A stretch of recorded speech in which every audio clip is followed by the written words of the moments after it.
নমস্কার বন্ধুরা, সকলকে আমার চ্যানেলে স্বাগত। গত 5ই ফেব্রুয়ারি এক ঐতিহাসিক রায় প্রদান করা হয়েছে সুপ্রিম কোর্টের তরফ থেকে।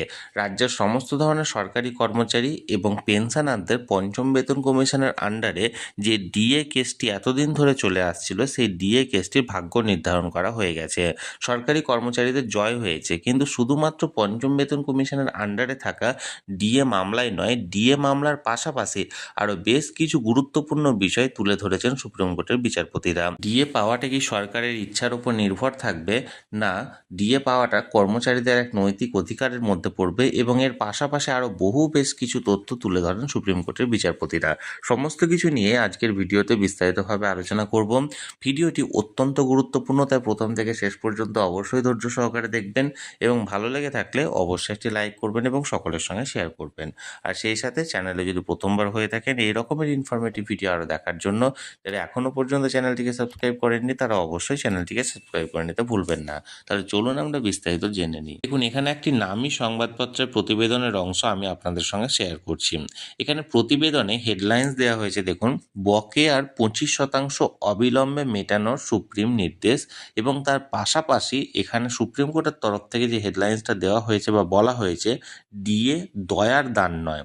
এবার কি বলেছে সর্বোচ্চ আদালত, আমরা যে মূল যে বিষয় সেই বিষয়গুলি দেখব।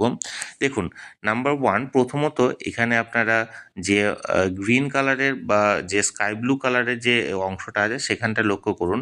দেখুন, ফার্স্ট যে পয়েন্ট, পঞ্চম বেতন কমিশন অনুযায়ী 2009-এর 1 এপ্রিল থেকে 2019-এর ডিসেম্বর পর্যন্ত বকেয়া ডিএর 25% অবিলম্বে মেটাতে হবে। সুপ্রিম কোর্ট গত বছর 16 মে নির্দেশ দেয় 25% টাকা 6 সপ্তাহের মধ্যে দিতে হবে। সেই রায় উল্লেখ করে এবার অবিলম্বে সেই টাকা মেটাতে বলা হয়েছে। All India consumer price index অনুযায়ী নির্ধারণ করা হবে ডিএ।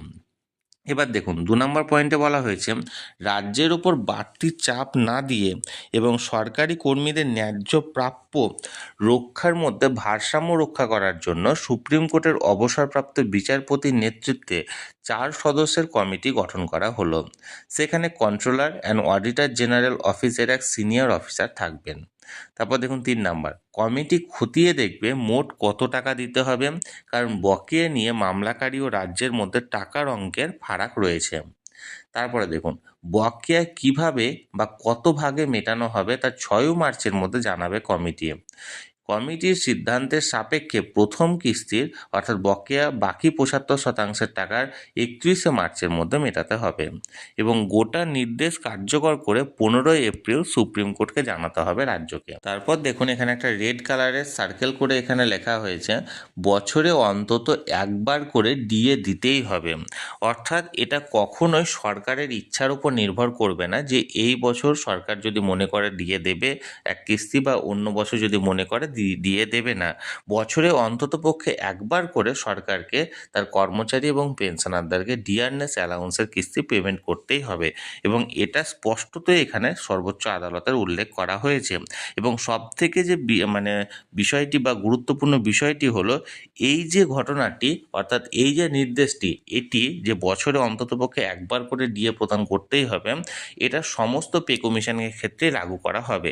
আমরা বিগত কয়েক বছরে দেখেছি পরপর 2 বছর এখানে রাজ্য সরকারের তরফ থেকে কোনো রকম কোনো ডিআরএস অ্যালাউন্স ঘোষণা করা হয়নি।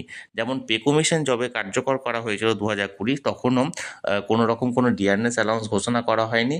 আবার তার মতোই 2022 সালেও কোনো রকম কোনো ডিআরএস অ্যালাউন্স ঘোষণা করা হয়নি। তাই সরকার ইচ্ছা করলে কোনো বছর দেবে, কোনো বছর দেবে না, সেটা কিন্তু এখানে বলা হয়েছে যে অন্ততপক্ষে বছরে একবার করে ডিএ দিতেই হবে, এবং সরকারের ইচ্ছার উপর নির্ভর করবে না।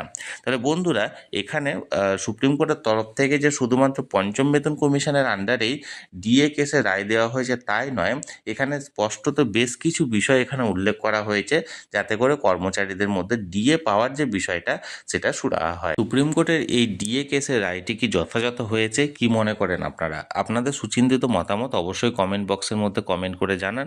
আর ভিডিওটি ভালো লেগে থাকলে অবশ্যই একটি লাইক করুন এবং সকলের সঙ্গে শেয়ার করুন। আর সেই সাথে এই চ্যানেলে যদি প্রথমবার হয়ে থাকেন এই রকমের ইনফরমেটিভ ভিডিও আরও দেখার জন্য, যারা এখনও পর্যন্ত চ্যানেলটিকে সাবস্ক্রাইব করেননি তারা অবশ্যই চ্যানেলটিকে সাবস্ক্রাইব করে রাখুন।